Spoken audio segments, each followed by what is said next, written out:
There is a disastrous violation of human rights occurring in Australia right now. Innocent children are being killed, women are being denied the right to informed consent, and the flow-on social impacts are simply staggering. The 1948 United Nations Universal Declaration of Human Rights states that everyone has the right to life, liberty, and the security of person. It also states that everyone has the right to recognition everywhere as a person before the law. Do you agree? Do you hold those statements as valid? So if preborn children are human beings, why are Australian governments and voters sanctioning the deliberate killing of many tens of thousands of babies by not making this a justice issue at every election for every candidate? Let's look at the facts. Pro-abortion choice website childrenbychoice.org.au states that it is estimated that half of all pregnancies in Australia are unplanned, and that half of those are terminated. That's 1 in 4 Aussie kids killed deliberately in our clinics, as many as 90,000 each year, or a whole classroom of children killed every 3 hours. It's major news headlines when a child is killed deliberately in Australia, and so it should be. It should never fail to shock and upset us when one of these innocent and precious vulnerable citizens is killed deliberately. So why are we not equally upset when a child in a womb is killed? I think it's no more complicated than the fact that we can't see them. They're hidden from sight. But Article 6 of the Universal Declaration of Human Rights states that a human being's location doesn't extinguish their right to recognition as a person before the law. Are they not human? Are they not alive? This isn't open to opinion. This is an objective matter of science, and no other arguments should be considered before we establish whether or not this is even true. High school biology tells us that sperm and egg each only have half the genetic material needed to form a human being. But when these cells fuse at the moment of conception, a new human being with unique DNA comes into existence.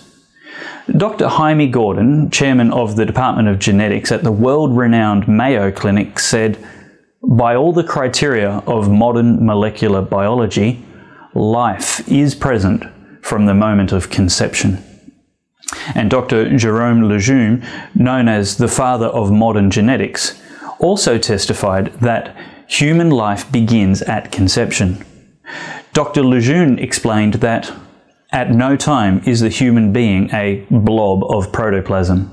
As far as your nature is concerned, I see no difference between the early person that you were at conception and the late person which you are now. You were and are a human being. In short, life begins at conception. The various stages of development do not make a person more human or more alive. Every human is entitled to human rights. You are not less human when you are dependent on someone else for the sustenance of life, or a newborn baby would also not be human. You are not less human when you are not conscious, or a person sleeping or in a coma would also not be human. You are not less human when you're in the womb. That is just a location. You are not more or less human simply because of various stages of development such as a heartbeat, brainwaves, pain capability, autonomy, usefulness, puberty, or old age. Human life, and subsequently human rights, begin at conception.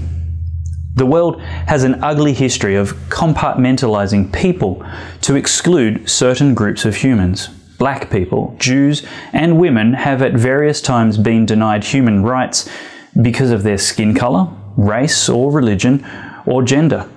Denying human rights because of a person's age is also a heinous injustice.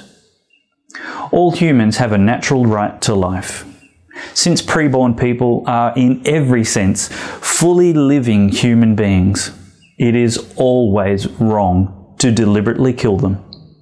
That's why everybody, including men, must be concerned with abortion. We're not talking about having a mole removed. There is a unique, living human being that will end up a bloody, mangled corpse in a surgical bucket if we stay silent. Even men can have an opinion when a vulnerable human being is killed, assuming you actually believe in equality under law. The various excuses to justify deliberately killing preborn humans all fail the basic test of logic. Ask yourself this question. Would you still feel justified in condemning that child to death if she was older, for example, 6 months old? If the answer is no, you are saying that a preborn human is not entitled to human rights because of her age or location, which we've already established is a violation of natural law. It's unjust to kill her if her father is a rapist or her existence causes her mother unbearable anguish. Using violence to solve violence is not how a civil society operates. Abortion cannot undo or reduce the horrible violence of rape. The new human life is a different person, an innocent person, a human being relying on you and I to protect her from injustice and violence. Another invalid excuse for abortion is the claim that it's sometimes medically necessary. More than 1,000 obstetricians, neonatologists, paediatricians, midwives and other medical professionals signed a declaration that the purposeful destruction of the unborn child is not medically necessary to save the life of a woman. They held that there is a fundamental difference between abortion and necessary medical treatments that are carried out to save the life of the mother, even if such treatment results in the loss of life of her unborn child. They confirmed that the prohibition of abortion does not affect in any way the availability of optimal care to pregnant women. The worst excuse for killing babies is the claim to a woman's rights. Again, if this argument wouldn't work when the baby is a year older, it doesn't work at all. Nothing gives anybody the right to deliberately harm other human beings. Religious freedom is a human right, but it doesn't give anyone the right to harm anyone else. By the same standard, personal liberty is limited by predictable harm exercising that liberty may have on another human being.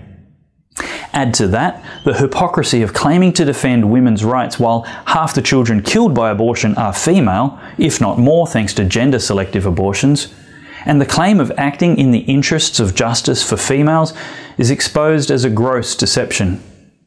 Any surgical procedure requires the patient involved to give informed consent. Informed consent is permission granted in full knowledge of the possible consequences, typically that which is given by a patient to a doctor for treatment with knowledge of the possible risks and benefits. The Queensland Health website says, "It is important that you have sufficient information so that you understand and make an appropriate decision about that proposed treatment or procedure. Sufficient information mandates the explanation of all alternative options, as well as a discussion about the possible risks of each."